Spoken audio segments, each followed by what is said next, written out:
Okey, Assalamualaikum. Selamat sejahtera semua ya. Terima kasih kerana masuk kelas pada petang ni.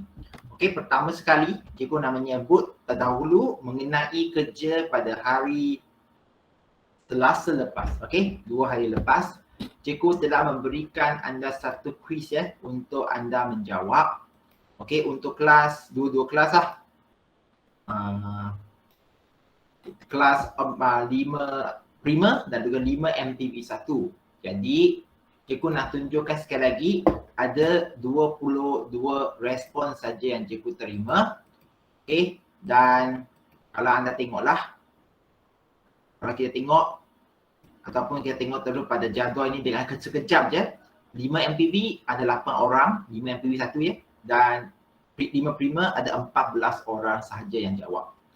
Murid-murid, maka ini cikgu nanti akan letak dalam jadual lah sebagai kehadiran. Sebelum pukul 5 petang nanti, sesiapa yang masih belum jawab, kehadiran anda pada hari Selasa lepas akan dikira tidak hadir. Tidak hadir ya. Jangan kata cikgu tak bagi tahu awal ya. Cikgu dah bagi tahu sekali lagi di sini. Kehadiran diambil melalui respons anda di dalam penilaian formatif bab 1 kuis dalam talian ini. Okey? Jelas ke tak jelas? Boleh tak anda angkat tangan? Cikgu nak tahu jelas ke tak jelas. Kalau jelas, angkat tangan. Angkat tangan jangan lepas. Siti Nofitra sudah angkat tangan. Okey, angkat tangan je, jangan lepas dulu. Sebab cikgu nak ambil screenshot je untuk sebagai bukti kehadiran je. Okey? Terima kasih. Jadi cikgu sambung sekarang. Okay, boleh turun tangan dah. Murid-murid, jadi sekali lagi ini adalah kuis yang perlu anda jawab. Cikgu letak pada chat box. Kalaulah kenal kawan-kawan siapa yang belum lagi jawab, sila send link ini pada dia supaya minta dia jawab je. Markah rendah tak kisah. Sebab memang perlu anda faham, anda telah belajar bab 1 tingkatan 5 mikroorganisma ni. Tak ada alasan kata tak tahu. Okey, ini pertama. Jadi cikgu sambung untuk kelas sebelum kita masuk untuk menjawab latihan. Okey, latihan latihan formatif semua, sabar. Jadi sedikit peringatan. Ya, minggu lepas hari Khamis kita telah habiskan mengenai kegunaan mikroorganisma. Sekali lagi cikgu ulangkan dengan cepat bahawa ada 5 kumpulan mikroorganisma yang anda perlu belajar. 5. Okey, iaitu bakteria, virus, okey, fungi, protozoa, alga. Okey? 5 saja. Dalam konsep mikroorganisma kamu ada 5 yang perlu tahu, 5 kumpulan ni kamu perlu bezakan antara mereka. Paling tidak kamu tahu alga itu warna hijau. Okey? Virus itu banyak bentuk. Okey, ada bentuk macam mana kata itu? Bentuk pelbagai bentuk sfera. Okey, sfera dan macam lagi. Okey, macam kita punya panggil apa itu COVID-19, bentuk dia macam mana? Ada bakteria. Bakteria pun ada 4 bentuk. Bacillus ke, okey, Coccus ke, macam-macam di situ. Protozoa macam Paramecium dan Amoeba, dan juga fungi. Jadi itu kamu pun tahu benda ini semua. Dan kita telah menyedari bahawa mikroorganisma selain daripada jahat, dia digunakan di dalam banyak bidang. Banyak bidang sehinggalah di MPV anda belajar buat masak roti kan, masak roti tu, kamu pun tahu bahawa roti menggunakan yeast untuk menaikkan tepung. Gunakan yeast untuk naikkan tepung. Okey, tepung ataupun adunan tepung itu supaya dia jadi lembut. Nanti cikgu akan cerita sikit kalau sempat. Okey, sebab itu benda penting. Dan cikgu nak ulangkan sedikit juga yang akhir sekali potensi kegunaan mikroorganisma ini. Anda wajib menyedari mengenai ecoenzyme. Ecoenzyme, perkataan ecoenzyme, eco itu maksudnya yang mesra alam. Mesra alam, ekologi lah. Ecoenzym. Dia maksud dia di sini lebih ke mesra alam. Maksud dia kita akan menggunakan sisa makanan, termasuk sisa pertanian. Okey, buah-buahan kita ada kulit buah-buahan yang kita tak makan ataupun bahagian buah yang kita tak makan, termasuk juga sayur-sayuran, kita campurkan sekali bersama dengan gula. Yang paling penting sekali iaitu bakteria. Okey, dengan bakteria. Jadi kejap ya. Ya. Jadi kalau kita campurkan dengan bakteria, maka maka dalam bakteria, tindakan bakteria dengan sisa dan gula, bakteria dengan sisa dan gula ini dia campurkan. Sisa itu akan dijadikan ekoenzim. Akan dijadikan ekoenzim. 意思说让剩下来的食物，余下的食物跟细菌还有糖放在一起的话，让它们发酵，它们会成为一个新的产品benda yang baru itu kita panggil ekoenzim. Jadi ekoenzim itu kita tak perlu buat apa pun, kita hanya biar je dia akan jadi ekoenzim. Proses penyampaian dia boleh dijadikan sebagai larutan pembersih ekoenzim. Wajar semula jadi, cikgu pun sebut hari tu ya, jangan risau, mengurangkan serangga perosak. Kita tak perlulah asyik guna Shieldtox. Benda ini kita boleh terus spray, hilangkan serangga di atas bahan-bahan pertanian yang kita nak dan juga mengelakkan pipe tersumbat. Cikgu ulangkan ini sebab ekoenzim ini adalah bahagian mencipta. 你们是需要说怎么样去制造出 macam mana nak mencipta ekoenzim ini. Okey, menggunakan apa yang orang tak nak ataupun sisa-sisa yang orang tak nak. Kalau kamu tengok dalam gambar ini, dia menggunakan kulit oren. Kulit oren ni campur dengan gula, letakkan dengan bakteria, nanti dia akan jadi ekoenzim. Tapi benda itu perlukan masalah beberapa minggu. Rangka fasial, penapaian. Sabar ya, dia akan sebut penapaian kejap lagi. Dan kita juga menggunakannya untuk merawat air sisa. Tengok penting air sisa ni. Air sisa, cikgu, kenapa penting? Sebabnya, kalau anda tahu kamu berak ke, kamu kencing ke, benda kencing dan berak itu dalam mangkuk tandas akan pergi ke tempat kumbahan, berkumpul. Okey. Kalau kita tak buat sesuatu pada berak, pada air kencing itu, benda itu akan dihantar balik semula ke mana? Ke air sungai. Ke air sungai. Tapi dalam keadaan yang kotor, tak bolehlah mencemarkan air minum kita.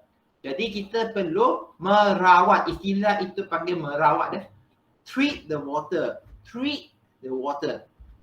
Merawat supaya dia menjadi bersih, tidaklah kotor sangat, banyak mikroorganisma di dalamnya masuk dalam sungai, lepas itu orang guna. Tak boleh lah kan. Kita perlu membersihkan ataupun merawat air sisa anda. Okey, dengan menggunakan apa sekali lagi? Serum bakteria Lactobacillus. Kalau anda orang yang kerap membaca, maka kamu pun tahu bahawa Lactobacillus ini adalah bakteria yang kita guna juga untuk membuat vitagen. Dengan itu, cikgu contohnya vitagen air susu masam ni. Kalau anda tidak percaya, jom. Lactobacillus. In vitagen, in yogurt. Semua ini adalah makanan. Tapi selain daripada dia buat makanan, dia hanya menggunakan spesies yang berbeza. Spesies yang berbeza. Kalau anda tengok pada skrin, nampak Lactobacillus acidophilus ataupun Lactobacillus casei. Lacto bermaksud susu. Bacillus bermaksud bakteria bentuk dia itu, bentuk rod. Jadi susu vitagen, susu masam, termasuk juga yogurt pun menggunakan Lactobacillus. Nampak tak Lactobacillus ni? Lactobacillus. Jadi Lactobacillus, cikgu tulis pada chat box juga Lactobacillus supaya benda ni jadi satu benda yang konkret lah. SP itu species, maksudnya dia boleh jadi berbagai jenis yang lain. Tapi nama khas untuk bakteria yang buat vitagen, buat yogurt dan membuat ecoenzim itu, namanya Lactobacillus. Lactobacillus. Okey, faham Cikgu betul-betul mengharap anda hari ini ingatkan benda ini. Okey, Lactobacillus ini bukan saja boleh buat vitagen, buat yogurt, dia juga boleh digunakan untuk menghasilkan enzim itu, betul? Supaya nanti dia boleh menyingkirkan bau busuk dalam air kumbahan dan tidak lupa juga membuat kompos, baja kompos.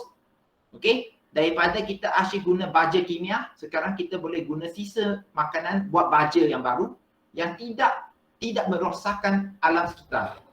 Okey, dan membersihkan tumpahan minyak dan memajukan industri perikanan. Jadi tidak lupa juga membantu pencernaan haiwan ternakan, okey. Dan kita akan pergi ke paling penting hari ini, iaitu pencegahan dan rawatan penyakit yang disebabkan oleh mikroorganisma. Dan sebelum cikgu mulakan ini, jelas ke tak kenapa anda perlu tahu apa itu ecoenzim? Jelas ke tak? Kalau anda jelas, sila angkat tangan. Itu yang cikgu nak tanya. Sila angkat tangan. Ecoenzim, cikgu sebut sekali lagi. Boleh angkat tangan tak kalau anda sedang? Sumaya, Siti Nurfitra, Tiffany, Yiying, tak tahu ke? Tan Chong Kai, tak tahu? Kamu tak angkat tangan, maksudnya tak tahu ke? Cikgu nak tahu je. Halo? Ecoenzim? Boleh faham ke tidak? Oh, Siti Nurfitra dah angkat. Yiying? Semua kan Siti Nurfitra? Sumaya? Fitra? Yiying, Damia, boleh faham tak? Ecoenzim.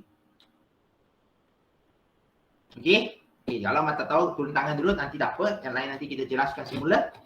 Maksud dia sekarang, apa yang cikgu nak tegaskan, okey, adalah penggunaan mikroorganisma dalam silibus kamu yang anda perlu tahu, tambahan daripada apa yang dulu sedia maklum, buat senang, buat roti macam tu je. Ada satu perkara baru yang kita sebut ecoenzim. Kalau kamu tak boleh terima perkataan itu, anggapkan ecoenzim sebagai satu bahan kimia. Bahan kimia baru dibuat daripada apa? Sisa makanan. Sampah, okey, sampah. Tapi sampah yang terpilih, bukan sampah daging semua. Dia memang biasa guna sisa buah-buahan dan sayur-sayuran. 用菜或者水果余下的那些渣 okey, letak gula, letakkan bakteria, lactobacillus tu, campur. Dia bukan jadi arak. Bukan jadi arak Dia jadi apa? Dia akan jadi menghasilkan ecoenzim. Dan murid-murid sekalian, okey, sekali lagi, di depan mata kamu cikgu tunjukkan bahawa kenapa kamu perlu tambahkan yeast di dalam apa itu? Di dalam tepung supaya roti itu jadi lembut. Okey, cikgu ulang Kenapa kamu perlu tambahkan yeast dalam roti supaya dia jadi lembut? Anda perlu faham bahawa konsep dia senang. Glukosa adalah nama kimia ataupun nama sains untuk gula. Okey? Dengan adanya glukosa ini, okey, glukosa, kita perlu faham glukosa ini tanpa kehadiran oksigen yang banyak, tanpa kehadiran oksigen yang banyak, maka dia akan bentuk apa? Dia akan bentuk karbon dioksida.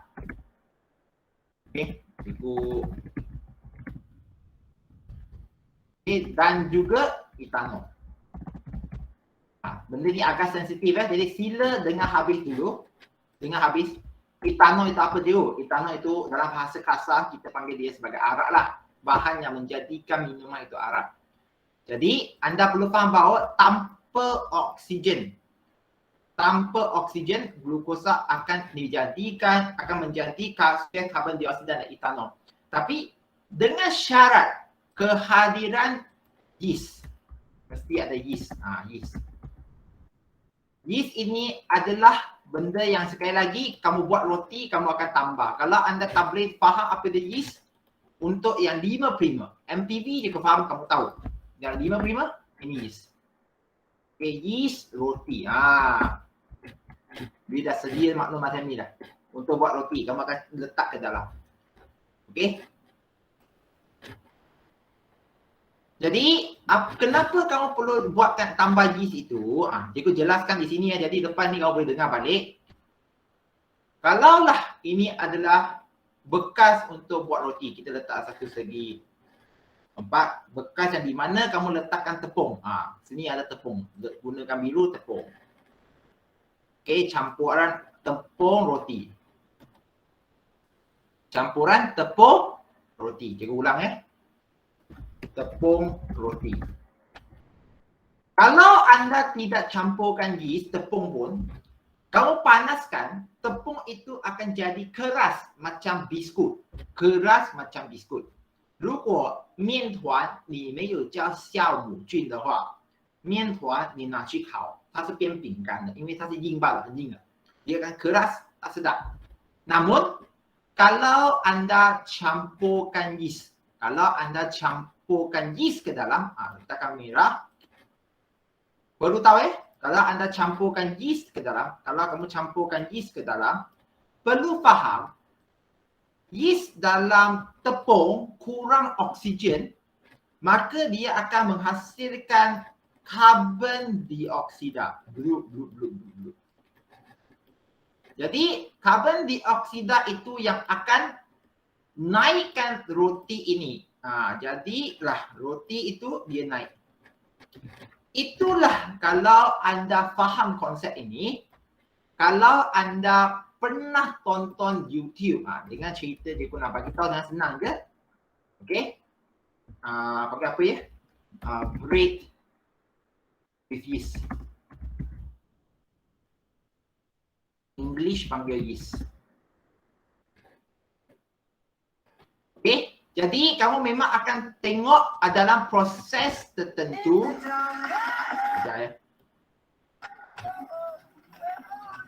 Kejap ya, tiba-tiba dia ada advertisement untuk Apple daripada DG ni. Kejap ya. Jam. Kejap ya, kejap. Ini Maxis bukan DG. Jadi kejap, mana-mana dia. Ini dah campur.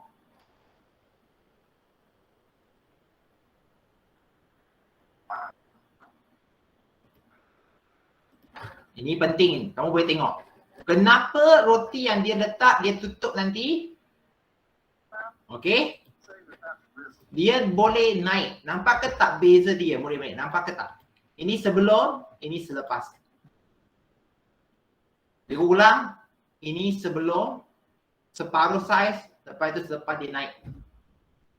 Jadi, karbon dioksida itu yang akan naikkan roti. Kita guna istilah bahasa Melayu yang biasa kita dengar, naikkan. Supaya dia jadi lembut. Itu pasal kalau anda tengok roti yang kamu biasa makan. Kalau kamu pernah perasan kan.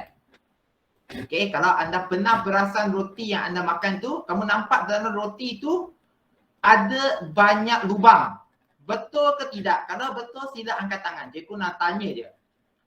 Kalau betul sila angkat tangan. Betul ke tidak? Nurul Jana, Kai, Lamia, Tiffany, Siti Nurfitra. Tiffany, Chong Kai, Ian Adura. Ataupun tak pernah tengok roti, sedihnya dia. Kalau tak pernah tengok, okey lah, cikgu tunjukkan je loh. Sekali lagi, thank you anda boleh turunkan tangan bijak.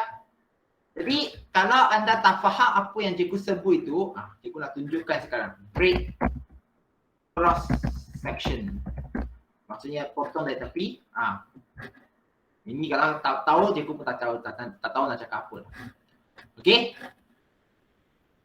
Lubang-lubang itu secara khususnya menunjukkan bahawa yeast menaikkan, hasilkan karbon dioksida, naikkan, maka tepung itu akan jadi lembut apabila dia dibakar. Okay, apabila dia dibakar. Okey, harap semua boleh faham ya?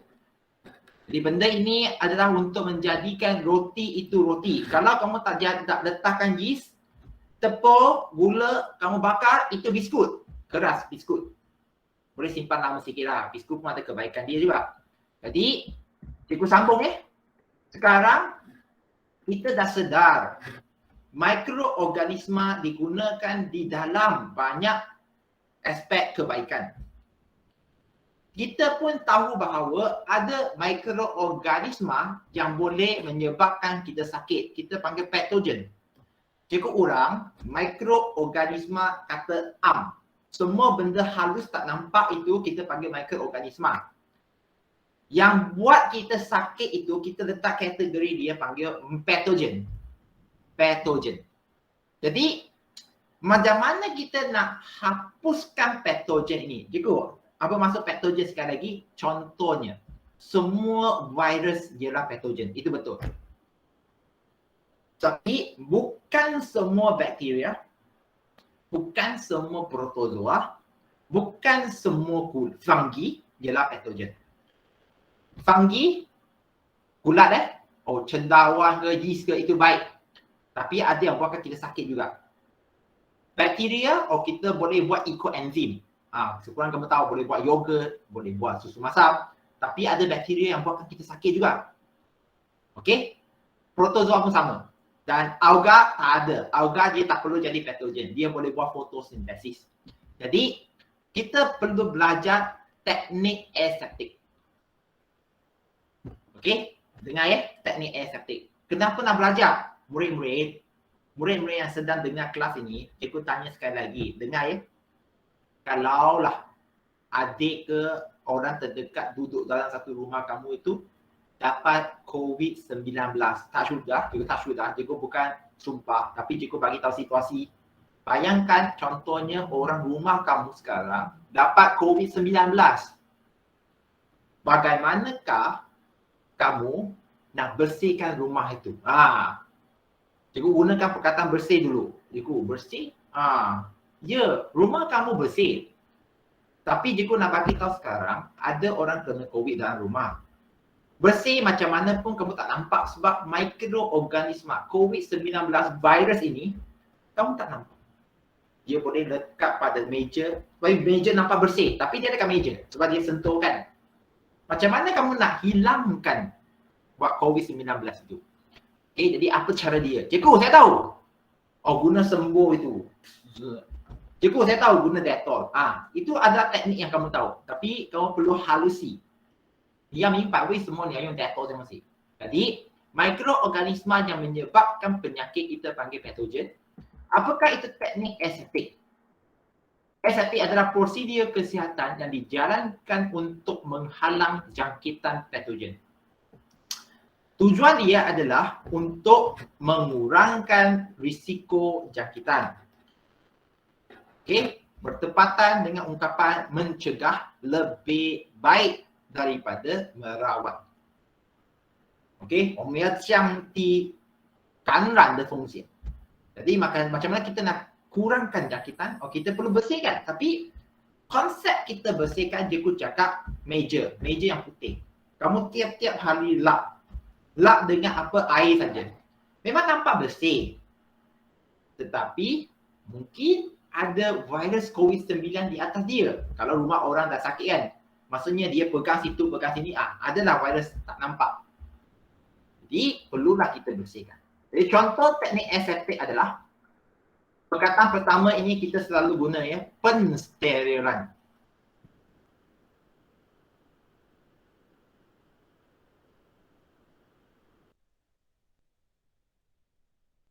Kalau kamu PBSM atau BSMM, Bulan Sabit Merah Malaysia, okey, sapu benda kuning kenapa?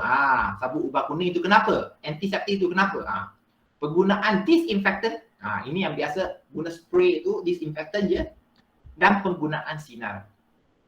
Semua benda ini, selain daripada anda baca nota yang cikgu bagi dalam bentuk PowerPoint ini, jangan lupa ada di dalam buku teks. Cikgu nak tunjukkan juga muka surat 33 dan 34 dan seterusnya. Ada semua ada kat sini. Hanya bentuk PowerPoint ni lebih senang anda baca ketika ikut kelas saja. Jadi, apa itu pensterilan? Penstereran bermaksud proses membunuh dan menyingkirkan mikroorganisma daripada sesuatu objek atau persekitaran. Okey. Jadi kaedah penstereran termasuk haba seperti autoklaf. Cikgu, macam pernah dengar saja. Ya, tingkatan 4 bab 1. Bagaimana anda buang sisa biologi khususnya. Cikgu ulang ya. Bagaimana anda buangkan sisa biologi. Contohnya, pisau yang ada kesan darah ataupun sel-sel darah ke atas, kamu potong tikuskan. Jadi macam mana kamu nak bersihkan? Cikgu, guna sabun. Ya, sabun betul. Tetapi sabun hanya berfungsi buangkan. Tapi mungkin masih ada bakteria ataupun virus yang dekat atas pisau yang kamu tak boleh buang dengan sabun. Kamu perlu autoklaf. Autoklaf seperti macam oven. Tapi dia bukan oven. Oven kita masak. Ketuhar itu memasak. Autoklaf ini panaskan untuk bunuh mikroorganisma. Okey. Kita juga boleh gunakan bahan kimia seperti nitrogen dioksida, ozon. Okey. Untuk bahan yang sensitif terhadap haba seperti gentian optik, plastik dan komponen elektronik. Ataupun kita guna sinaran ultra embu.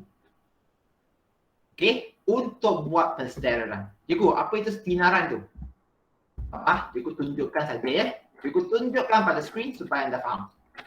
Okey. Radiation. Sinaran, radiation to kill, to remove, to sterilize. Ini biasanya pada perubatan ya. Warna biru macam ni. Jadi warna biru jangan kata cikgu comel warna biru dia itu. Tidak ya.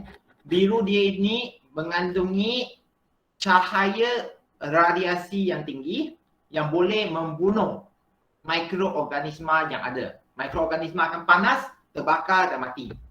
Okey, itu mikroorganisma. Jadi kita letaklah. Biasanya ini juga kalau anda tengok UV, ultraviolet ataupun sinaran ultra embu ni, dia kita juga guna di dalam akuarium. Ultraviolet in aquarium.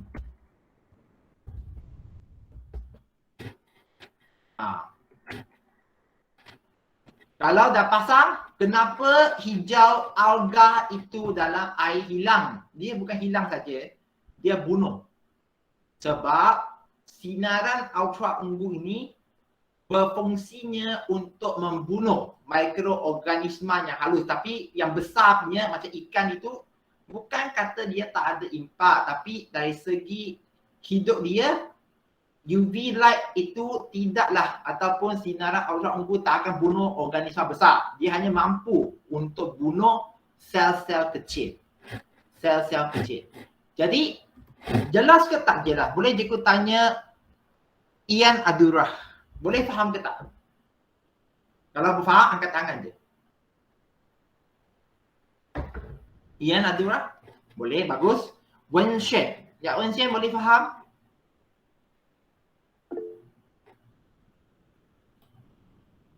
Ya, Wen Shen? Boleh angkat tangan tak? Boleh. Terima kasih. Jadi cikgu sambung ya. Cikgu ulang. Itu pasal akuarium, kamu akan nampak ada orang pasang lampu biru. Biasa akan warna biru tu. Itulah sebenarnya UV. Sterilizer. Nama dia pun dah sebut. Pensterilan. Pensterilan. Okey, sambung. Menyingkir dan membunuhkan mikroorganisma daripada objek atau persekitaran. Kita juga boleh guna tekanan tinggi seperti period tekanan untuk bunuhkan mikroorganisma. Penapis, ini pun baru, tapi kamu pun tahu, untuk mensterilkan mikroorganisma. Inilah membuatkan penapis air pelbagai brand makin mahal. Ada yang brand dia sebab dia menggunakan penapis mikro yang katanya boleh membunuh, menyingkirkan virus dan bakteria dalam air. Kalau anda faham, fahamlah. Kalau tidak, tanya diri sendiri. Pernah ke tak kamu tanya, kenapa contohnya air Kowe, kita sebut jenama terus, ada pelbagai model. Sebenarnya ada model ini nampak cantik saja kamu nampak. Kamu pernah tanya ke tak, mana satu yang betul-betul boleh bunuh dan singkirkan mikroorganisma? Atau mereka setakat singkirkan debu. Debu ke tanah je. Tanah itu, tanah itu Saiz itu banding dengan virus memang besar. Kalau dia boleh filter tanah, dia tidak bermaksud boleh filter virus. Kalau nak filter virus memang perlu halus punya. Halus sangat. Jadi tanya diri sendiri. Pernah tanya benda ini sebelum anda pasang ataupun orang pasang, kamu pun ikut pasang. Okay. Kita juga boleh guna teknik pemilihan ya, bawa teknik aseptik. Okay, mesti pastikan 100 darjah Celsius kurang-kurang 20 minit untuk membunuh patogen pada objek seperti botol susu, jarum suntikan dan peralatan pergigian. Okay, biasa kita guna pada panggil apa itu, botol susu anak lah. Supaya susu anak yang tak minum tinggal itu walaupun kita basuh, bau satu, masih ada bau. Kedua, mungkin bakteria itu lekat pada bekas. Jadi kita perlu bunuhkan mereka. Kita guna pendidikan. Nak guna pensterilan mahal. Okay? Jadi teknik-teknik itu, jadi kita guna pendidikan. Cara yang paling kuno. Antiseptik, beza dengan disinfektan ya. Dia disapukan pada permukaan kulit atau luka untuk mencegah penjangkitan patogen. Contoh dia, tolong ingat, contoh ni acryflavin, povidone. Ini dia povidone actually, povidone. Iodine dekat dalam. Untuk membunuh patogen, dan profluorine menghalang pertumbuhan patogen. Dan paling tidak, kamu tahu adalah alkohol isopropyl. Pernah dengar kan isopropyl alkohol ni? Ya. Pada spray yang kamu guna untuk bersihkan tangan, pergi situ sini. Tujuan dia adalah untuk bunuh COVID-19 virus. Kalau dia boleh bunuh virus, bolehlah bunuh juga yang lain. Cikgu, ya ke? Ya ke benda ini? Jadi cikgu nak kongsikan apa bezanya guna sabun dan juga gunakan alkohol. Ada. Benda ni semua kat YouTube dah. Difference in soap and also panggil apa itu? Yang kita bersihkan tangan spray itu panggil apa itu? Alkohol. Apalah.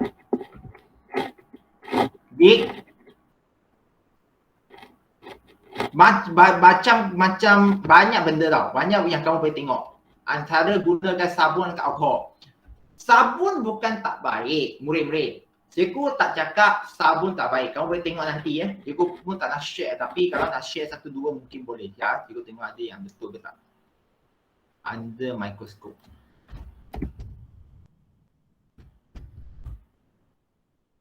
And that might sterilize. Mana satu yang baik?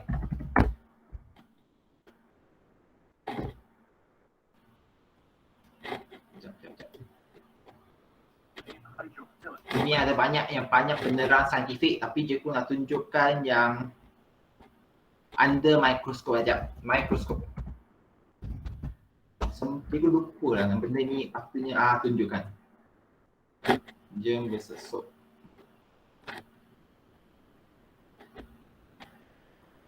Sekejap. Kalau ada cikgu share dengan kamu semua tapi benda ni cikgu yang nak tunjuk itu tak ada sebab ada banyak kat sini lebih kepada teori yang cikgu nak sebut sebenarnya cikgu tak jumpa nanti cikgu akan sebutkan sebelah. Jadi sabun bukan tak baik. Baik. Tujuan sabun adalah menyingkirkan, buangkan apa-apa yang ada pada permukaan. Kamu basuh dengan air dia tak jatuh. Jadi basuh dengan sabun dia jatuh. Dia juga bolehlah mencernahkan ataupun menghilangkan dinding-dinding bakteria. Dinding bakteria itu maksudnya membunuhkan bakteria. Tapi bukan semua. Namun kalau kamu gunakan alkohol, isopropyl ini, kamu basuh je, mereka akan dibunuh. Dibunuh oleh alkohol. Jadi benda itu ada konsep berbeza di sini. Kalau kamu gunakan sabun dengan betul, kamu basuh betul-betul setiap jari celah, dia memang lagi baik sebenarnya. Dia lebih menjaga sel-sel kulit kamu. Kamu kalau gunakan alkohol banyak kali, kulit kamu akan senang jadi kering. Tapi cepatlah. Cepat nak bunuhkan bakteria ke virus di atas permukaan. Okey? Bukan kata tak baik. Jadi dua-dua ini ada kebaikan dan keburukan. Okey? Jadi disinfektan pula adalah yang kita gunakan pada benda bukan hidup. Benda bukan hidup seperti tandas ke, kolam renang ke, dan cadah untuk bunuh patogen. Dia tidak sesuai digunakan pada kulit ataupun luka. Contohnya kalau kamu tengok di sini bleach. Bleach, bukan yang komik bleach itu ya, bukan. Bleach ini adalah yang biasa kamu dengar mak ayah kamu guna dalam mencuci baju putih. Cuci baju putih, piao baiji, bleach. Okey? Bahan peluntur, hidrogen peroksida, cecair klorin seperti yang paling penting yang kamu kenal, Dettol dan sedemikian. Okey? Benda itu kita tak galakkan guna pada yang kulit ataupun sel-sel badan ataupun benda hidup sebab dia bunuh virus, bakteria, alga, apa-apa patogen. Pada masa yang sama mereka juga akan bunuh sel-sel badan. Jadi kita akan jadi tak sihat. Jadi tak sihat.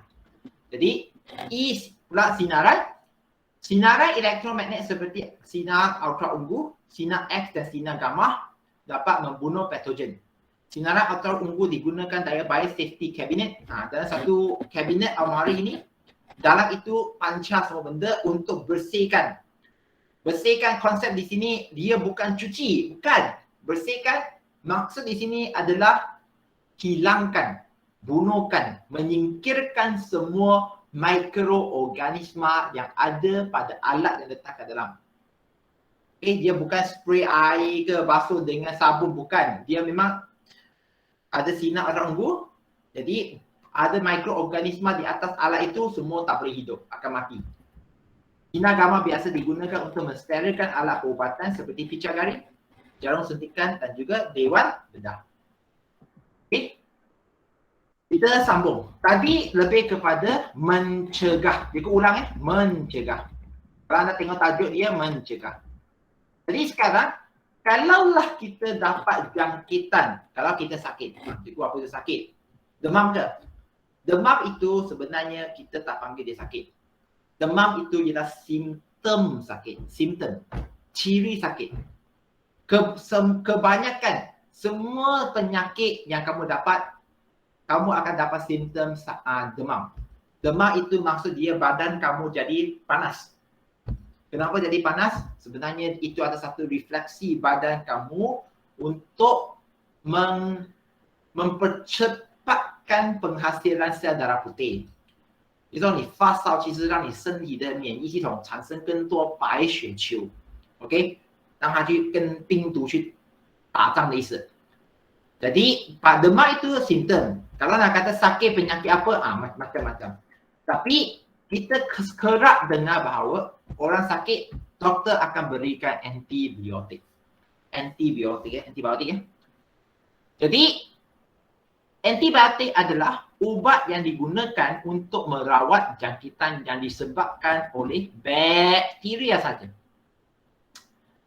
Itu pasal soalan common sense juga. Kalau kita dapat COVID-19, kenapa doktor tak bagi kita antibiotik? Saya demam sebab COVID-19. Doktor kata saya sebelum ini pergi jumpa doktor, saya demam sebab bakteria. Kenapa bakteria masa itu dia bagi saya antibiotik? Masa COVID-19 dia tak bagi saya antibiotik. Sebab COVID-19 itu virus. Kamu makan antibiotik tak bunuh virus tak apa. Dia bunuh pula bakteria yang tumpang dalam badan kamu, yang baik untuk badan kamu. Seperti E. coli. Okay? E. coli, bukan chlorine, coli, C-O-L-I. Jadi, tak betul lah. Kita nak bunuh virus, tapi kita terbalik pula bunuh bakteria yang sihat untuk badan kita. Tidak berkesan terhadap jangkitan virus seperti demam biasa, selsema, influenza. Jadi, itu pasal ada banyak orang di luar sana salah guna antibiotik. Contoh untuk bahagian kosmetik. Ada perempuan yang sebab dapat jerawat. Jerawat itu memang kita boleh kata jangkitan bakteria. Itu pasal dia makan antibiotik. Antibiotik supaya jerawat itu cepat nak hilang. Murid-murid, betul. Kamu buat macam itu secara konsepnya hilangkan jerawat betul. Harus faham bahawa badan kamu ada banyak bakteria. Aku ulang. Aku pergi pada slide yang pertama semula. Kejap je. Kamu dimulakan dengan cerita dalam badan kamu. bahawa dalam badan kamu, bukan muka saja jerawat ini, dalam badan kamu, usus ke perut ke, perut jarang kita sebutlah, tapi biasanya usus, ada banyak bakteria yang baik untuk memberikan anda manfaat. Kalau anda makan antibiotik tanpa nasihat daripada doktor, kononnya, cikgu saya dengar kawan saya cakap, kakak saya cakap ke, makan jerawat itu akan kurang. Makanlah. Cikgu pun tak nak jawab apa tak. Sebab nanti belakang ada cerita. Jadi, itu semua salah guna. Kamu demi cantik, kamu merosakkan kesihatan badan. Nanti lepas ni kamu akan belajar satu perkataan. Kerintangan nanti, sabar. Resistensi terhadap antibiotik. Sabar. Jadi, antibiotik ini boleh merawat contohnya pneumonia yang disebabkan oleh bakteria. Pneumonia maksudnya paru kamu sumbat dengan cecair. Jadi kamu susah nak bernafas. Pneumonia. Okey, jadi ciri itu kita panggil pneumonia.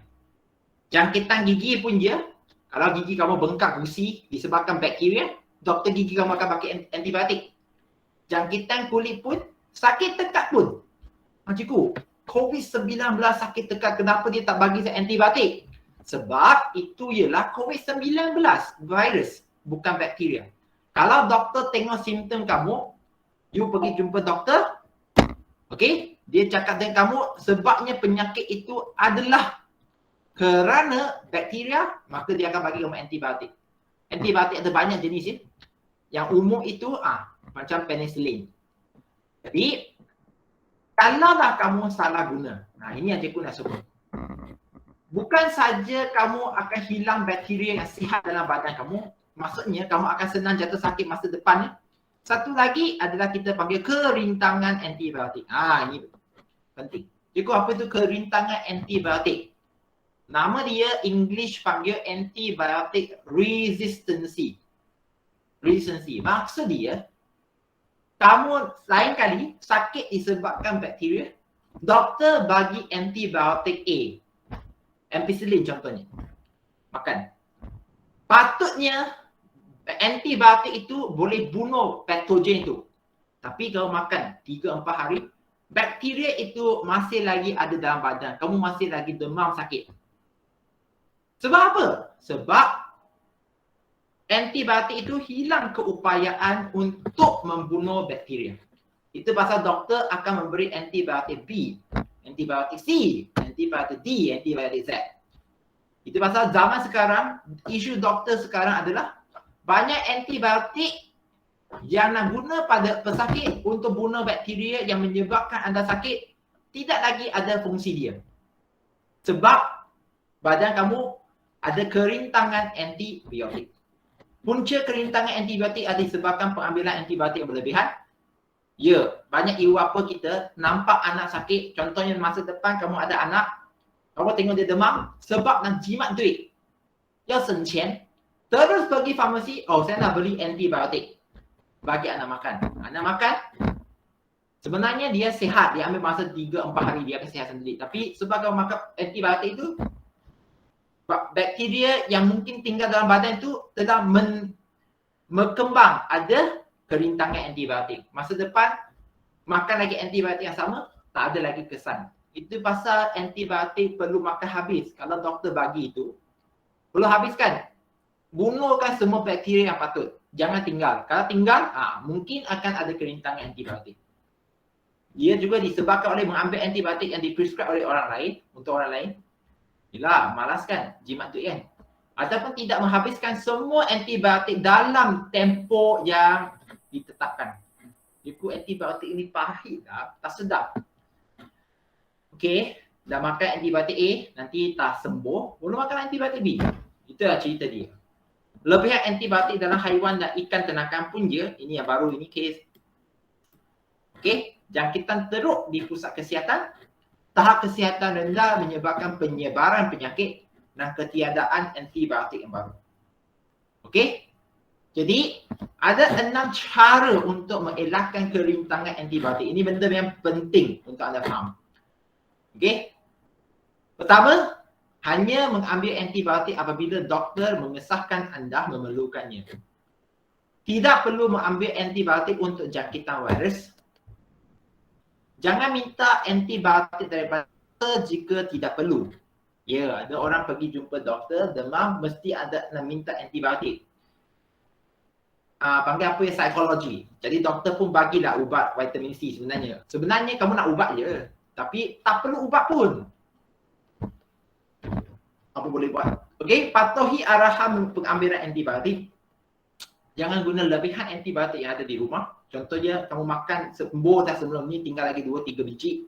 Lepas 2 bulan sakit, kamu pun makan lagi. Tak, tolong pergi tengok doktor dulu. Ataupun habiskan antibiotik walaupun anda berasa sihat.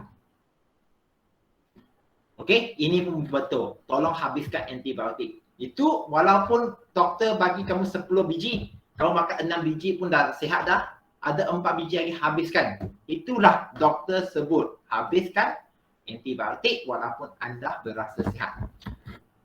Boleh je ikut tahu ke tak? Boleh ikut ke tidak? Kalau anda rasa boleh ikut, sila angkat tangan.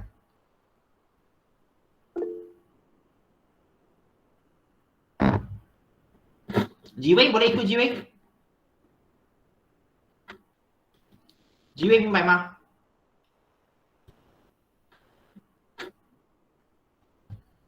Bagus. Fitra okey, Siti no Fitra? Okey, boleh angkat turun tangan ya. Tadi okey je. Siti atau panggil Fitra ni teman. Siti no Fitra, are you okay? Boleh ke tak?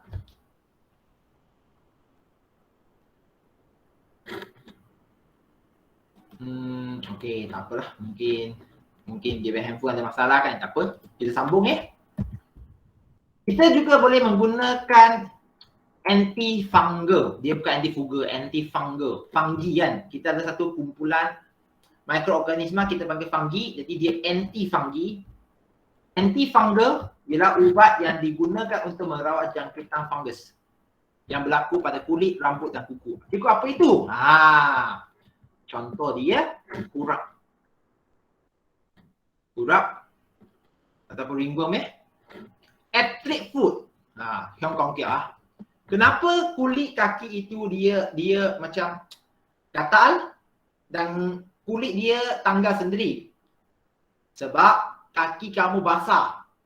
Pakai stocking lama sangat, tempat itu lembab, basah, gelap.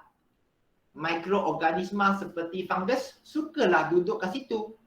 Jadi dia jangkit pada kaki kamu, kaki pun kamu pun jadi gatal. Jadi kamu perlu sapu ubat. Ubat apa itu? Antifungal. Jangkitan kuku kulit punca, nantinya capitis kulit kepala punca. Kadang-kadang macam ni kata.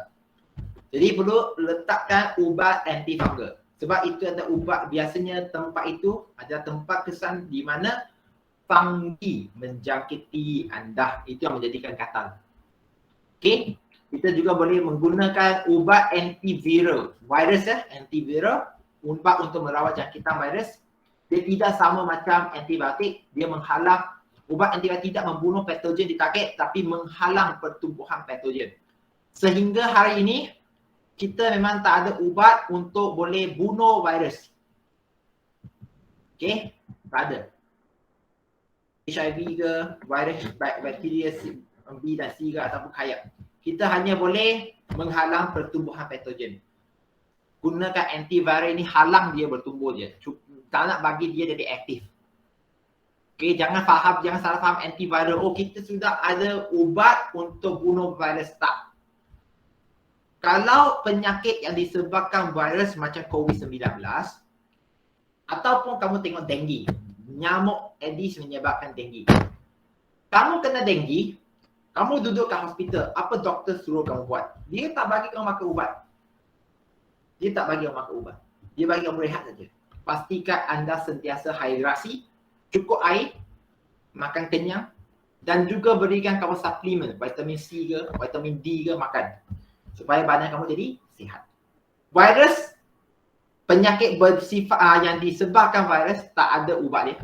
Badan kamu yang sendiri perlu menghasilkan antibody untuk bunuhkan virus. Seperti COVID-19, ya. Jadi kamu duduk kat tempat CDC tu, kamu pun duduk tunggu. Kalaulah kamu bernafas susah dan nafas baru doktor tolong kamu bernafas. ambil alat pasang pada badan kamu. Badan kamu yang sendiri akan hasilkan antibody untuk bunuhkan virus. Jadi perlu faham ya, jangkitan virus ini bukan sesuatu yang senang tau. Maksudnya untuk kita rawat. Badan kamu yang sendiri yang perlu sihat untuk lawankan dia ya. Jadi itu saja untuk bab 1. Okay, itu saja yang untuk bab 1 ya. Cikgu akan sambung dengan buku teks ya. Buku teks kita. Jadi sebelum ini siapa ada soalan? Siapa ada soalan? Cikgu tunggu je. Kejap ya. Dalam 3 besar. Siapa ada soalan? Angkat tangannya boleh.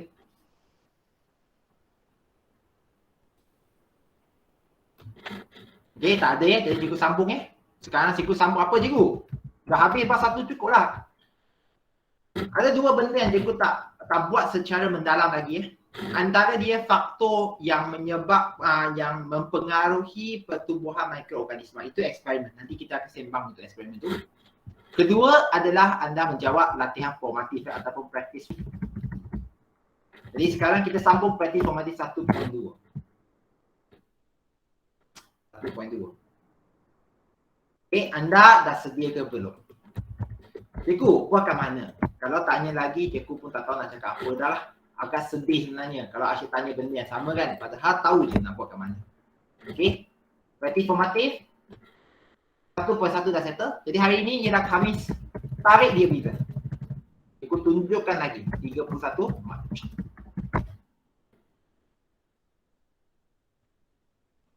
Okay, jadi kalau kita dah jawab betul-betul. Tuliskan tarikh, tuliskan benda ni. Sebab semua praktis formatif ni cikgu perlu tanda. Satu, perlu rekod kat indeks. Nanti cikgu letak tangan indeks lah untuk menunjukkan perkembangan terkini anda. PBD untuk pentaksiran bilik darjah. Nak ke tak nak anda perlu buat dan kita sekarang sambung.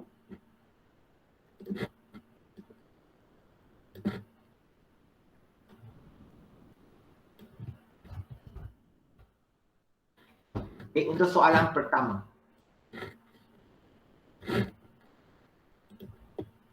Okay, namakan 2 contoh mikroorganisma berfaedah dalam setiap bidang berikut. Iaitu perubatan, pertanian dan perindustrian. Cikgu, mana dapat jawapan? Satu, kamu boleh dapat jawapan dalam PowerPoint, itu betul. Yang paling tidak, kamu sudah ada buku teks. Okay. Jadi, kamu pun tengok muka surat 28. T.E. Sepamian, 28. Jadi, secara aplikasi mikroorganisma berfaedah tiga bidang perindustrian, pertanian dan perubatan. Tengok sendiri kat sini.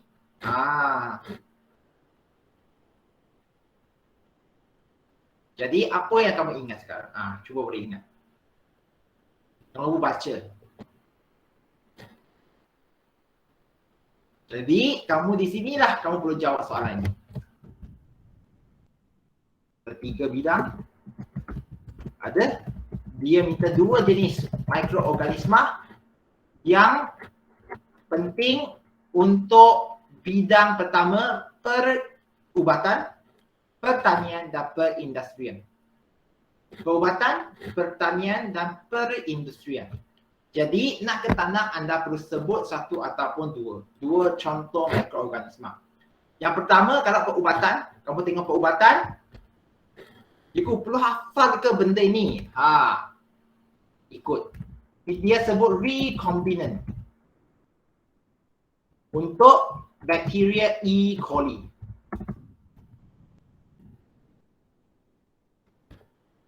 Okay, kalau E tu kamu boleh Escherichia. Tapi kalau kamu ingatlah, kalau E. coli pun terima. Ini ada sejenis bakteria. Kenapa recombinant? Kalau ada masa cikgu akan sebut. Ini untuk membuat insulin. Insulin. Apa lagi? Apa lagi? Kalau kita tengok di sini.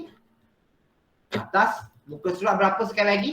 28. Apa lagi? Rotavirus, Salmonella, poliovirus untuk buat vaksin. Jadi kalau kamu nak letak mana-mana satu ni, silakan. Okey? Silakan. Macam penicillin, penicillium. Ini cikgu perlu sebutlah penicillium. Species. 2. Ini untuk buat penicillin, buat antibiotik. Kalau kamu tak tahu, tulis kat tepi je ini untuk buat insulin supaya anda ingat. Penicillium ini ada untuk buat antibiotik. Kalau kamu nak kata COVID-19 pun betul, itu untuk buat vaksin. Tapi susah, bukan susah lah. Maksudnya, kalau kamu boleh faham konsep, cikgu terima je pun. COVID-19, ini sebenarnya tak salah. Virus COVID-19 kita gunakan dia. Virus kita gunakan dia untuk buat vaksin. Itu pun dia. Jadi ini untuk perubatan.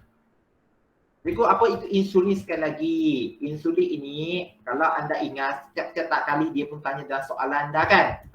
Hormon yang menukarkan gula berlebihan dalam darah menjadi glikogen. Supaya kamu tidak mendapatlah penyakit. Penyakit apa itu? Penyakit diabetes mellitus.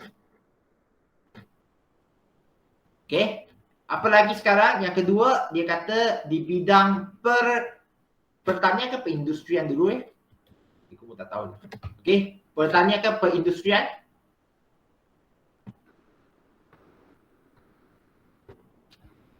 Siapa boleh tolong juga ingat? Pertanian, ini kita akan masuk secara mendalam nanti. Antara dia Microsomonas, species, dan juga Nitrobacter. Nanti kita akan belajar kita nitrogen. Ini untuk kita nitrogen.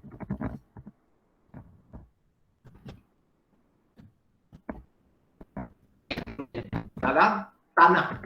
Macam mana dia tukarkan nitrogen dalam atmosfera menjadi nitrogen yang boleh diterima oleh tumbuh-tumbuhan. Kalau kamu nak kata bakteria, apa benda itu? Ada kat situ kan. Semua benda ada di buku. Jadi cikgu nak tunjukkan cara kamu buat.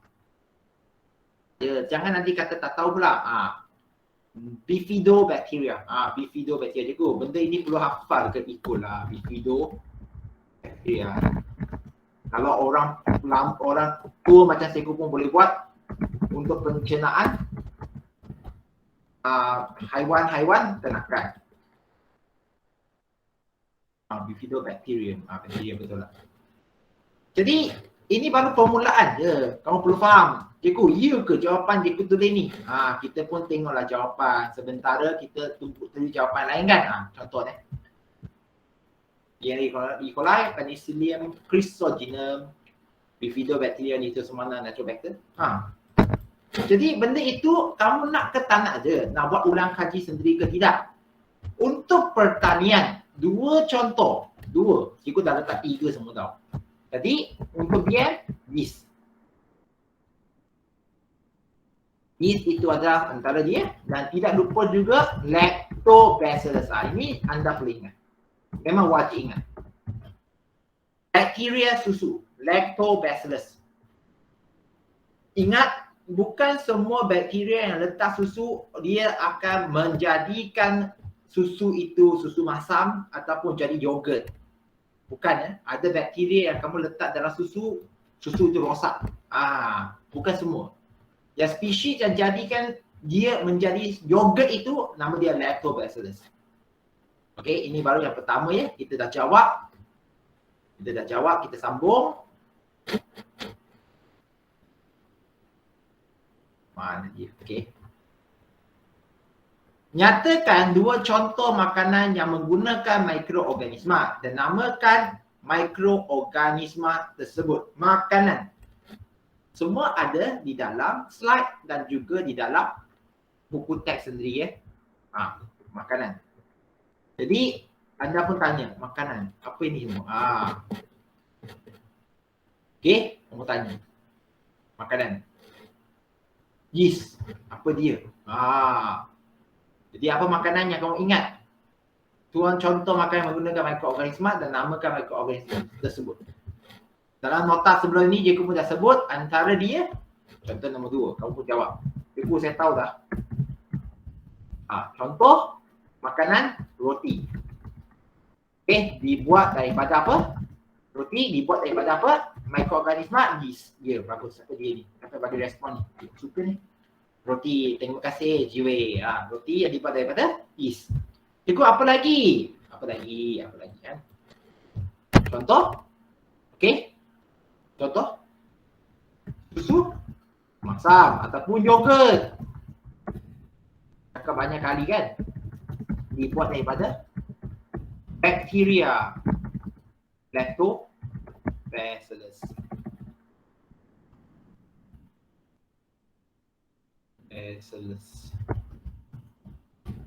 Ya, untuk nama khas dia, huruf besar yang depan tu mesti italic. Yeast ini pula dia daripada fungi yeast. Nama dia yeast, bakteria nama dia panggil Lactobacillus. Untuk susu masam dan juga yogurt. Siapa yang nak sebutkan pasal kicap, silakan menggunakan bakteria punya penampaian proses dia pun. Okey, kita pun tengok jawapan. Ya ke? Yogurt yeast lah. Dia lagi bagi nama benar, Bulgaricus. Bulgaricus. Kalau kamu ingat, tulislah. Kalau tak ingat, SP pun selamat lah. Lactobacillus. Okey, kita sambung. Jadi apakah itu ekoenzim? Berikan 2 kegunaan ekoenzim atau enzim yang cikgu sebut. Cikgu, ada ke buku teks? Slide itu saya tak sempat nak baca. Murid-murid ada ya nak?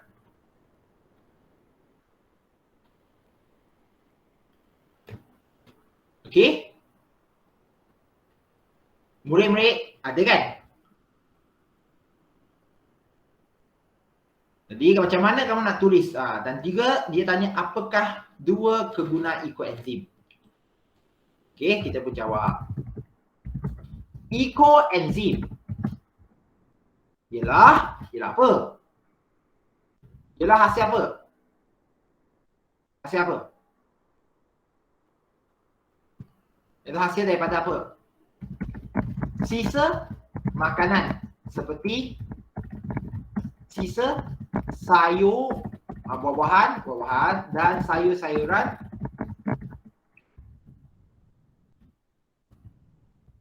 melalui proses penampaian. Maksudnya mesti melalui tindak balas dengan bakteria.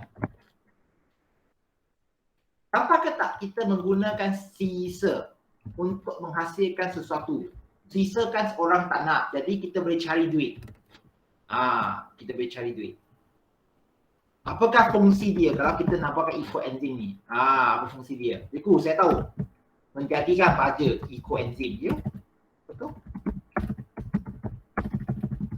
Menjadikan baja ekoenzim. Apa lagi? Boleh juga menjadi apa? Pencuci. Semula jadi. Tapi jawapan dia macam tu ke? Pencuci. Kalau kita nak gunakan bahan pencuci, yang biasa kita guna, yang bahan kimia semua mencermakan alam sekitar. Jadi kita pun tengok dalam buku teks, semua ada ya, murid-murid. Walaupun cikgu sudah malas nak sebut tahu lah. Larutan pembersih ekoenzim. Dia banding dengan bahan pencuci kimia.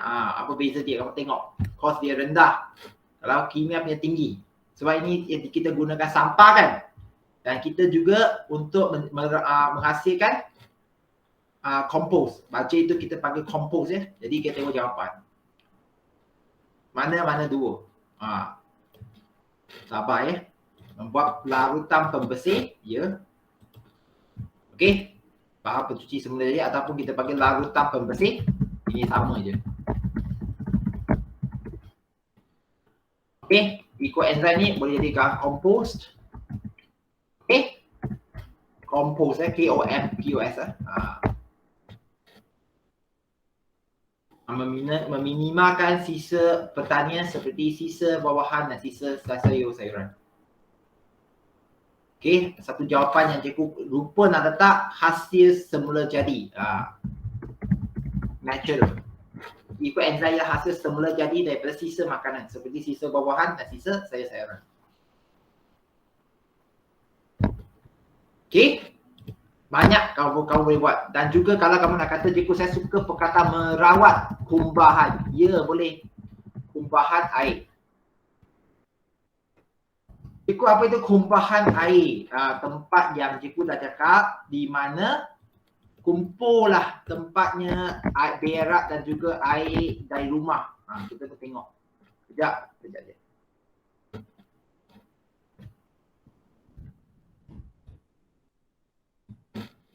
Tengok. Nampak kan?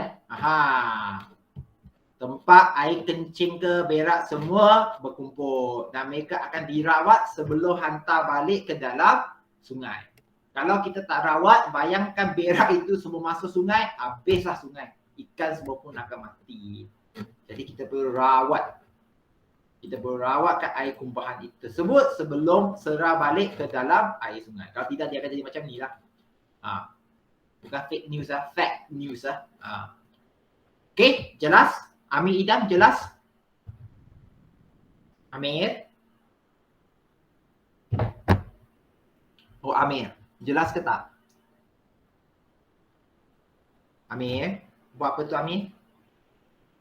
Amir ada di situ tak? Hello? Okay. Keju dibuat daripada yeast ke? Okay. Cheese pun betul. Amir Idam, sorry cikgu tadi tak dapat baca soalan kamu, sekarang cikgu baca ya. Keju dibuat daripada yeast ke? Tidak. Keju dibuat daripada bakteria juga. Susu letakkan dengan sejadi bakteria, dia akan mengetul menjadi keju. Keju sebenarnya adalah bentuk susu yang dalam pepejal. Susu cecair. Tapi ada orang suka makan susu dalam bentuk pepejal. Jadi nak jadikan pepejal itu keju, dia pertemuan pun sebenarnya panjang cerita dia. Pendek kata, satu hari ada orang yang di tempat luar itu, lepas dia peras susu lembu, dia tertinggal susu itu kat luar, di luar rumah. Jadi bakteria bertindak balas atas susu itu, menjadikan susu itu keras. Itulah penemuan makanan baru yang bernama keju ditemui, secara pendek kata. Amir, boleh faham tak Amir? Amir bagi respon sikit. Sorry lah cikgu tak jawab. Okay, thank you lah. Faham? Siapa Heryani Harun ni? Heryani Harun boleh faham? Heryani Harun boleh perkenalkan diri ke tak? Siapa ni? Boleh faham ke tak? Heryani faham. Okay, good. Kita sambung ya. Kita bersambung. Soalan, jawab, kita jawab. Jadi benda ni cikgu dah jawab. Kamu tak tulis dalam buku pun cikgu tak nak buat macam mana kan? Ya, siapa dia? Okey, tak ada. 4. Raja satu menunjukkan sejenis bakteria. Namakan jenis bakteria ni. Dia bentuk Bacillus rod. Lactobacillus lah. Berikan 3 kegunaan bagi serum yang dihasilkan menggunakan bakteria yang dinyatakan dalam soalan 4A ni. Okey. Ini pun cikgu tak nak buang masa. Kalau anda tengok di sini, iaitu serum bakteria Lactobacillus species. Perlu tahu ya, Lactobacillus. Okey, kita pun tengok. Kenapa kita perlu tahu? Okey, sabar. Kita pun tulis jawapan dulu. Nombor 4. Lactobacillus. SP, species. Dah ingat, untuk nama perlu tulis secara condong. Nama khusus dia. Apa kegunaan Lactobacillus ini? Banyak ni. Antara dia, membuat kompos.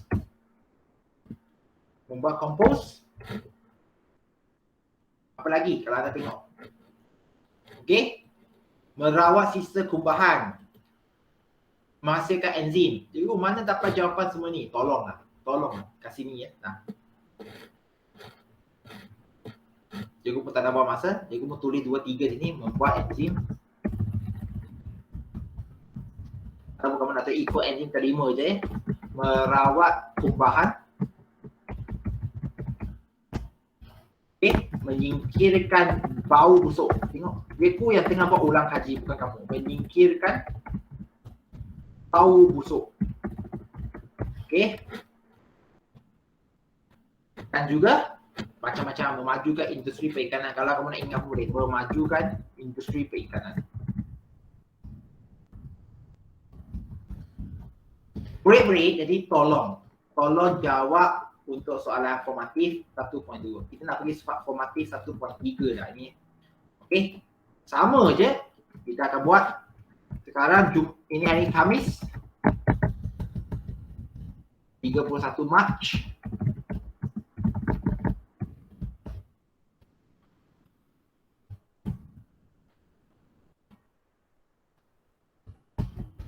Kita tengok 1.3 pula.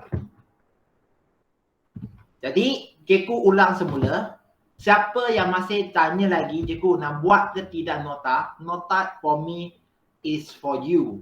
Kalau kamu buat lebih senang ingat, buatlah. Bagus sebenarnya. Nak kata wajibkan, cikgu pun pening. Tapi, cikgu memang nak sebut untuk latihan formatif. Praktis formatif dan praktis sumatif, tolong buat. Okey, praktis formatif 1.3 dengan cepat. 1.3. Jadi apa yang cikgu sebut semua perlu jawablah dalam soalan ini. Okey. Katakan 5 contoh teknik aseptik untuk mengawal penyebaran patogen. Apa yang kamu ingat? Cikgu cubalah. Saya cuba. Pensteran, pendilihan, sinaran, apa lagi? Lagi aseptik tu. Jadi kalau anda tak ingat, cubalah 5 contoh teknik aseptik untuk mengawal penyebaran patogen. Cikgu pun nak tiru balik sikit jawapan dia. Pensteran, pendilihan, sinaran, disinfektan dan antiseptik. Cikgu balik.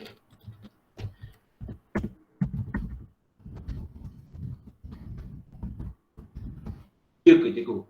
Tengok jawapan. Kita pun tengok latihan formatif. Nah. Jadi dalam exam kalau tak boleh jawab, tanya diri sendirilah. Kamu dah cukup ke buat latihan seperti tulis? Okay. Soalan kedua, dia tanya, bagaimanakah teknik aseptik dihubungkaitkan dengan ungkapan mencegah lebih baik daripada merawat? Okey. Jadi macam mana? Cikgu saling je lah ini. Kalau anda boleh faham point ini, kamu patutnya cari jawapan. Cikgu ulang cari jawapan kejap di sini je. Okey. Sebab kenapa dia disebut sebagai pencegahan lebih baik daripada merawat? Sebab dia merujuk kepada prosedur kesihatan yang dilakukan untuk menghalang jangkitan patogen atau menyingkirkan patogen yang sedia ada. Maksud dia, mencegah seseorang daripada dijangkiti oleh patogen. Okey, jadi macam mana kamu nak tuliskan jawapan tersebut?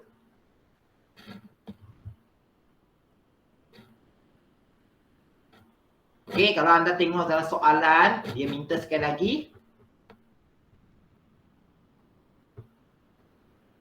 Nah, kalau kita cikgu suruh cari jawapan, dia kan senang. Dihubungkan dengan mencegah lebih baik daripada merawat. Sebab teknik aseptik ni, dia menyingkirkan patogen. Jadi dia menyingkirkan orang itu akan sakit ke tak sakit, tak. Jadi dia mencegah. 避免那一个人去生病的意思。他为什么避免呢？因为他用这个方法咯，去除掉所有周遭的病菌。Jadi cikgu pun tak nak buang masa untuk bahagian ini. Nombor 2. Di teknik aseptik adalah prosedur kesihatan di mana menyingkirkan dan juga membunuh dan menyingkirkan. Kita tengok kita pun takut gunakan menyingkirkan patogen je. Okey. Menyingkirkan patogen, nak kata membunuh pun dia juga. Okey, dan mengelakkan pesakit daripada dijangkiti patogen.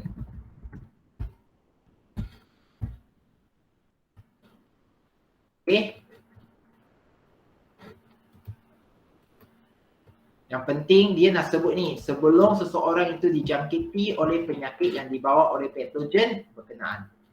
Okey, sebelum mengelakkan pelakis daripada dijangkiti patogen, macam mana dia mengelakkan? Maksud dia sebelum seseorang itu dijangkiti oleh penyakit yang dibawa oleh patogen berkenaan.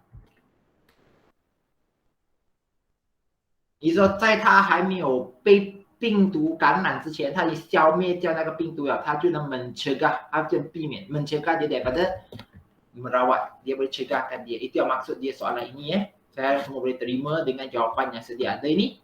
Kita pun sambung.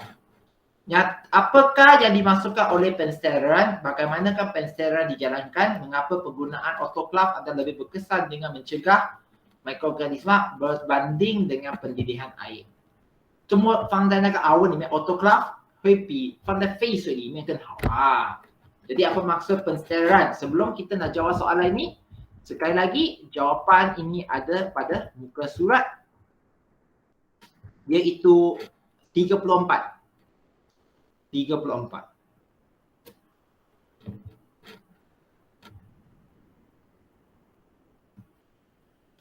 Okey. Jadi apa maksudnya pensteroran?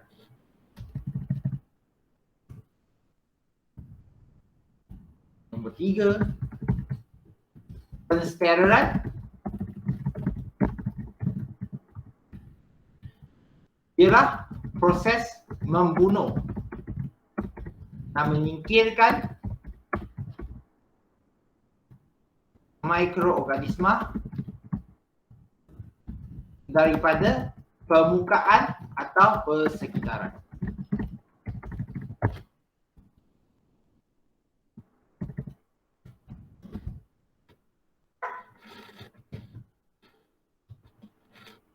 Okey.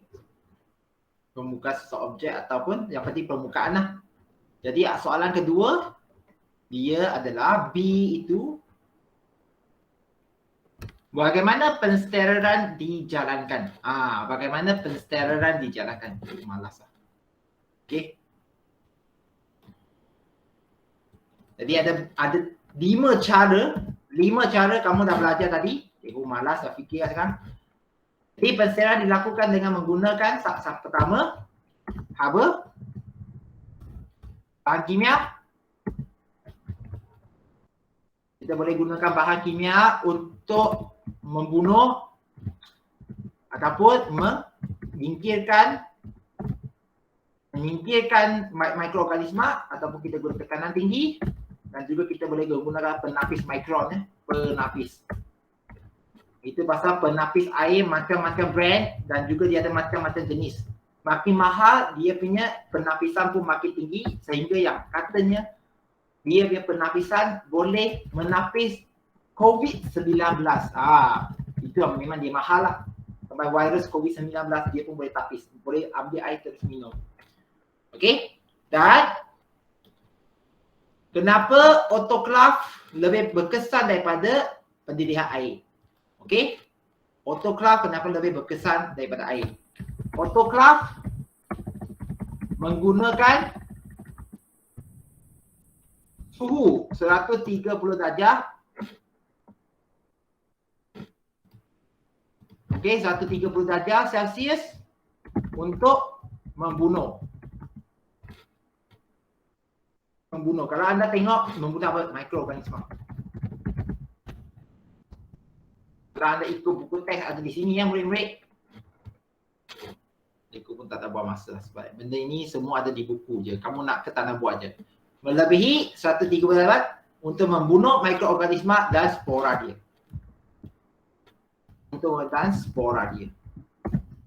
Manakala pendedihan air hanya menggunakan suhu 100 darjah Celsius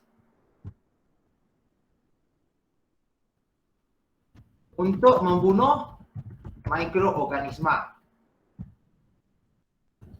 Dan spora masih boleh hidup. Jadi apa itu spora?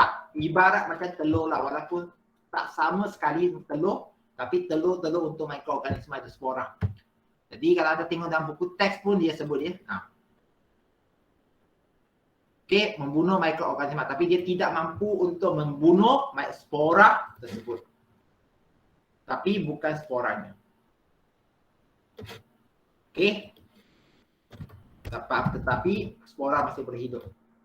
Spora tidak boleh dibunuh dengan suhu 100 darjah Celsius. Autoclave itu yang terbaik. Itu pasal kalau anda ingat semula tingkatan 4 bab 1, autoclave. Dia tak suruhkan buangkan sisa biologi dengan didihkan air, tak. Dia mesti autoclave. Okey? Kita sambung. Sambung.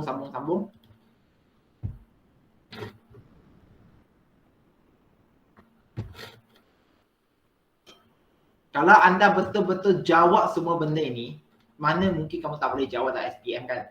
Nyatakan satu persamaan, satu perbezaan antara antiseptik dan disinfektan. Persamaan dua-dua adalah untuk membunuh mikroorganisma je. Perbezaan antiseptik guna pada benda hidup, disinfektan digalakkan guna pada objek yang bukan hidup. Okey, cikgu pun tak nampak masa. Dengan cepat. Nombor 3 tekan nombor 4. Okey, persamaan kedua-dua antiseptik dan disinfektan digunakan untuk membunuh patogen. Perbezaan pula, satu perbezaan je. Antiseptik digunakan pada permukaan benda hidup. Manakala kalau perbezaan mesti guna perkataan manakala itu yang terkecil. Manakala disinfektan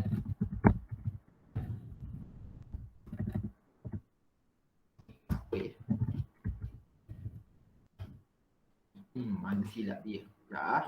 Disinfektan digunakan pada objek bukan. Contoh, kamu tak mungkin gunakan ubat lah, disinfektan yang cuci mangkuk tandas untuk basuh tangan.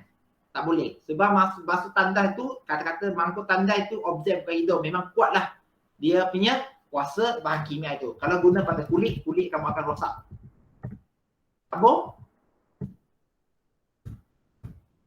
Nombor 5 pula. Sambung. Okey, nombor 6. Nombor 4 ya. 2, 6, 5. Nyatakan 3 contoh sinaran mengayon yang digunakan dalam teknik aseptik. Okey, apakah 3 sinaran itu? Sinar gamma. Ingat dalam tenaga nuklear kita dah sebut sinar ultra ungu dan sinar X. Ya ke? Kita tengoklah. Ya ke? Sinar tahu sinar X dan sinar gamma. Ya, semua betul. Okey, nyatakan jenis bahan nombor 6 yang digunakan untuk merawat penyakit berjangkit berikut. Active food, pneumonia dan kayak. Okey. Active food disebabkan oleh fungal. Jadi paling tidak nak hafalkan nama khas itu susah. Tapi paling tidak pun kamu perlu tahu. Untuk yang pertama itu active food kan. Okey, active food itu kamu akan guna antifungal. Okey, huruf C itu kamu akan guna antiviral. Dan yang pneumonia itu kamu akan gunakan antibiotik.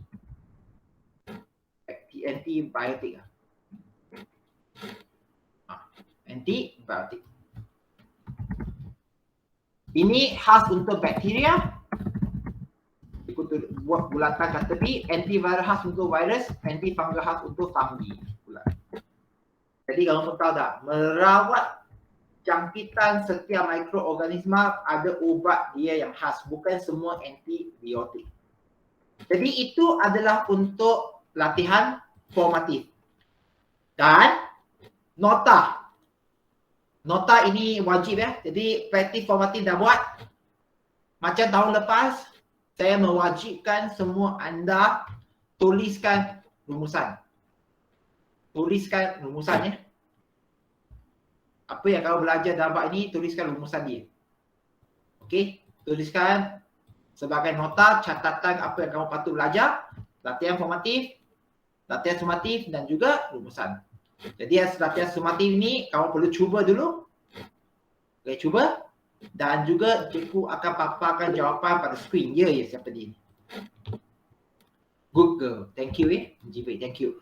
Jadi latihan sumatif ni cikgu tak sempat dah bincang dengan kamu, cikgu pun papar pada skrin sekarang. Nanti kamu boleh hentikan pada skrin ni. Masa baca balik rakaman ni, hentikan, tengok jawapan tersebut sama ke tak dengan apa yang kamu buat. Okey? Ini nombor 3 ya. Kamu perlu jawab ya, jangan kata tak tahu pula ya.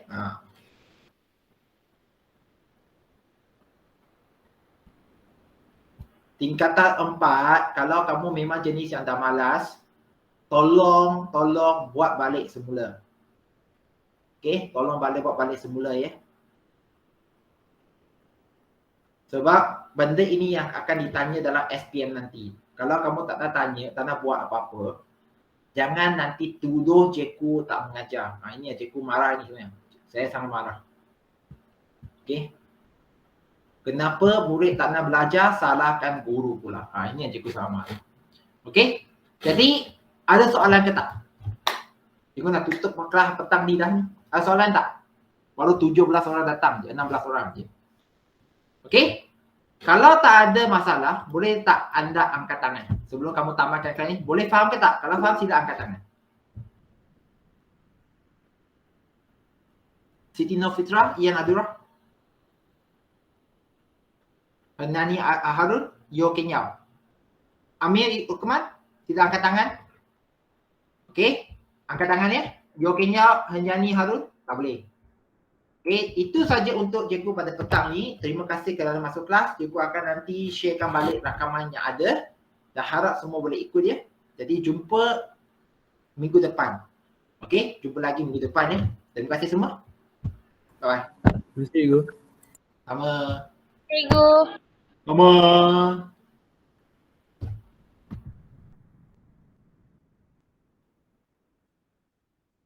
Thank you Jiwei.